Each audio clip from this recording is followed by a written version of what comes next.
Legenda sejarah asal mula nama kota Makassar.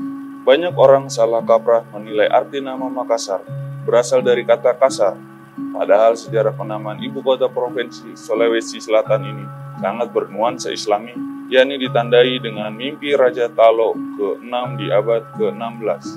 Nama Makassar sudah disebutkan dalam buku 14-3 Kitab Nagara Kertagama karya Empu Prapanca pada abad ke-14 sebagai salah satu daerah taklukan Majapahit.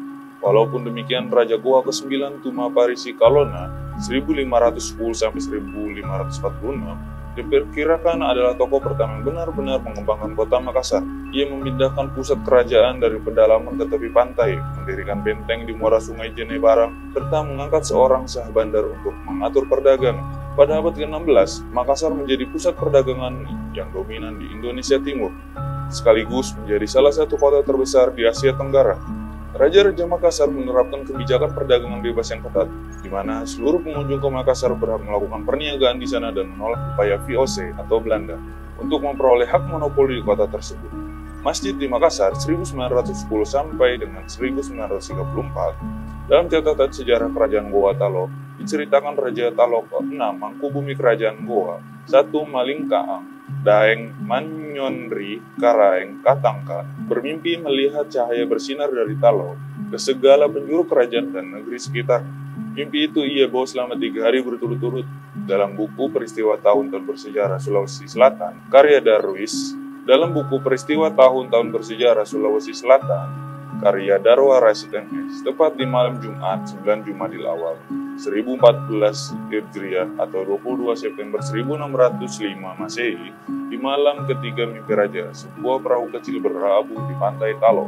Warga keheranan melihat sesosok pria jubah putih di atas perahu tersebut. Pria itu lalu menambatkan perahunya, lalu melakukan gerakan-gerakan yang asing dipandang warga. Belakangan raja mengetahui itu merupakan gerakan sholat. Di malam yang gelap gulita, tubuh pria itu memancarkan cahaya menyilau ke segala penjuru arah. Hal itu membuat warga gempar dan menyampaikan ke Raja Talo tentang sosok pria misterius tersebut saat besok paginya.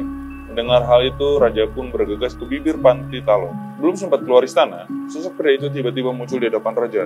Tepat di depan gerbang, raja pun sontak kaget dan melihat wajah pria itu sangat teduh. Tubuhnya memancarkan kilau cahaya. Menurut peneliti Balai Litbang Agama Makassar, Samsurijal Adhan, pria yang masih misterius itu menjabat tangan raja yang masih kaku melihat sosok.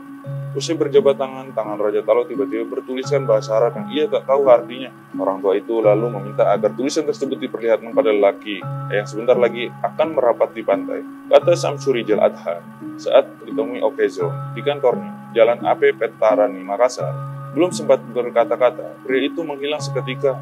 Raja pun bergegas ke pantai Talo, mengikut arahannya, dan benar, seorang pria baru saja berlabuh di pantai.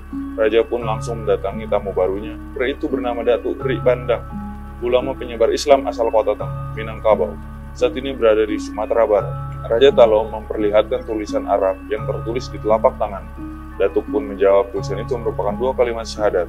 Raja pun menjadi takjub. Kedatangan Datuk memang untuk mengajak Raja Talo agar menerima ajaran Islam. Pertemuan kedua tokoh ini pun menjadi cikal bakal penyebaran agama Islam di Sulawesi Selatan. Raja Talo menerima ajaran Islam dan berganti nama menjadi Sultan Abdullah Awaluddin Awawul Islam Karaeng Talo Tumananga Ri Agaman. Agama Islam pun menjadi agama resmi di kerajaan. Kisah inilah yang menjadi awal mula nama Makassar, diambil dari bahasa Makassar, akasaraki atau menampakkan diri. Hal itu berdasarkan pengalaman munculnya sosok bercahaya dari pantai. Ujar Samsurijal, pengalaman penampakan cahaya putih itulah yang disebut akasaraki. Kisah ini membekas kendati menjadi awal penerimaan Islam di masyarakat kerajaan kala itu. Dari berbagai sumber catatan pedagang Portugis di abad ke-17, Makassar dikenal sebagai pusat kota kerajaan Goa Talo.